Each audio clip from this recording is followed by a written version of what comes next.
After much diplomatic hard work and tough behind-the-curtains negotiations, India has finally been able to get Lashkar's Abdul Rehman Makki listed as global terrorist.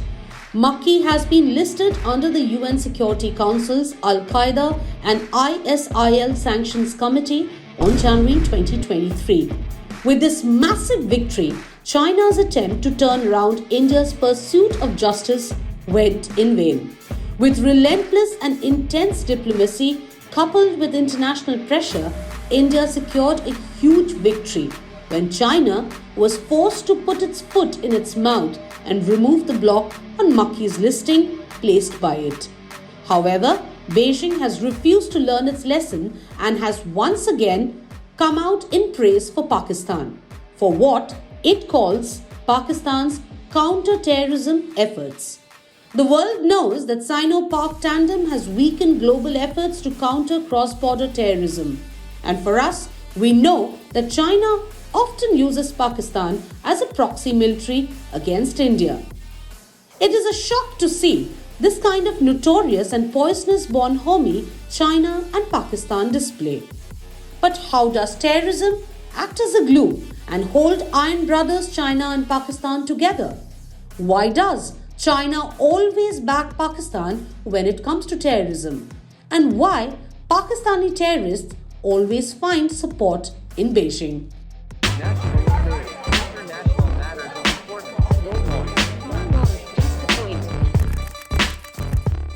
You know, I was reminded more than a decade ago, if my memory serves me right, Hillary Clinton was visiting Pakistan, Islamabad. And Hina Rawani Khan was a minister at that time. And I think standing next to her, Hillary Clinton actually said that if you have, I'm giving you the sense, it's not an exact quote, that if you have snakes in your backyard, you can't expect them to bite only your neighbors. Eventually, they will bite the people who keep them in the backyard. But as you know, Pakistan is not great on taking good advice. Following months of delay due to Chinese objections, Makki was designated a global terrorist by the United Nations Security Council. 4 more important terror commanders, 2611 Operational Commander Sajid Mir, Lashkar Charities Chief Shahid Mahmood, the organization's heir apparent Talha Saeed, and Jaish-e-Mohammed Military Chief Abdul Rauf Alvi remain off the global sanctions list because of China's UNSC vote. And why is that? Because Islamabad can count on its iron brother to protect it from confrontation with its jihadist clients. In September 2022, External Affairs Minister Dr. S. Jaishankar sent a stern message to China regarding its opposition to the UN's blacklisting of terrorists, saying those who politicize UNSC 1267 sanctions regime in order to defend declared terrorists do so at their own peril.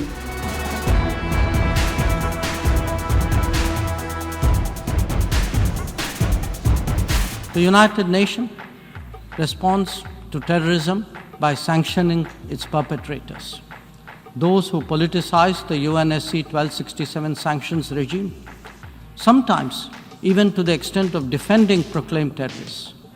They do so at their own peril. Believe me, they advance neither their own interests nor indeed their reputation. Over the years, China has acted as an agent of Pakistan. Beijing has blocked 5 India-US joint proposals to get Pakistan-based individuals sanctioned as terrorists over a span of 4 months. From Hafiz Talha Saeed, Shahid Mahmood to LET leader Sajid Mir, China tried its best to save Pakistan terrorists from getting blacklisted at UN. India will never forget how China's state-run newspaper chided New Delhi over holding Pakistan accountable for Pulwama. China had been the only country that did not condemn Pakistani terrorists and maintained a palpable silence. 在联合国安理会的制裁委员会搁置有关的列明申请，这种做法符合制裁委员会的规定。近年来，在1267委员会搁置列明申请最多的不是中国，如果有国家指责中国这种技术性的搁置是在庇护恐怖分子，那么在安理会内采取同样做法的国家，是不是都是在庇护恐怖分子？如果按照这种逻辑，采取搁置行动最多的国家，是不是就是对恐怖主义最大的庇护者？ Three powers, China, India and Pakistan, hold the keys to the future of South Asia. But in order to cling to power, Pakistan created its own Frankenstein with terror organizations and with China. Ignoring Pakistan's notorious nature, both of them successfully gave birth to a two-headed monster. The civilized world has been trying to bring the terror perpetrator to justice, but every time China vetoed the whole process.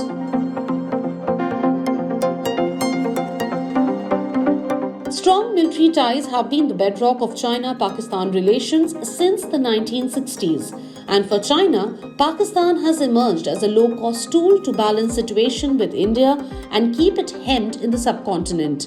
Today, China is one of Pakistan's largest lenders, holding more than 27% of Pakistan's debt. But is this the only reason for China to call itself Islamabad's iron brother?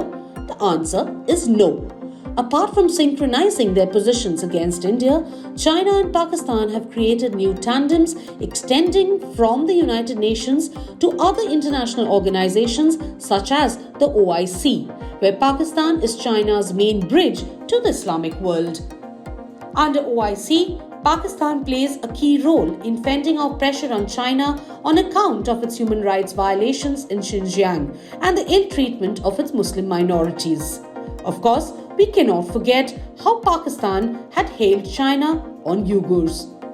Because we have a very strong relationship with China, and because we have a relationship based on trust, so we actually accept the Chinese version. You know, what they say about their programs in Xinjiang, so we accept it. The second point is that we find it a little bit hypocritical when there are much worse human rights issues in the world. Launched in 2015, the China-Pakistan Economic Corridor is the flagship project of China's Belt and Road Initiative. The BRI initiative is about a long-term plan to fund and build infrastructure linking China to the rest of the world. Though India has expressed its concerns about Beijing and Islamabad using the CPEC to alter the status quo in a forcibly occupied region. China has always shown an unwillingness to assure Indian sensitivities on its flagship projects, the CPEC and BRI. However, situations have been very critical lately. China's all-weather friend Pakistan is proving to be extremely unreliable and unstable.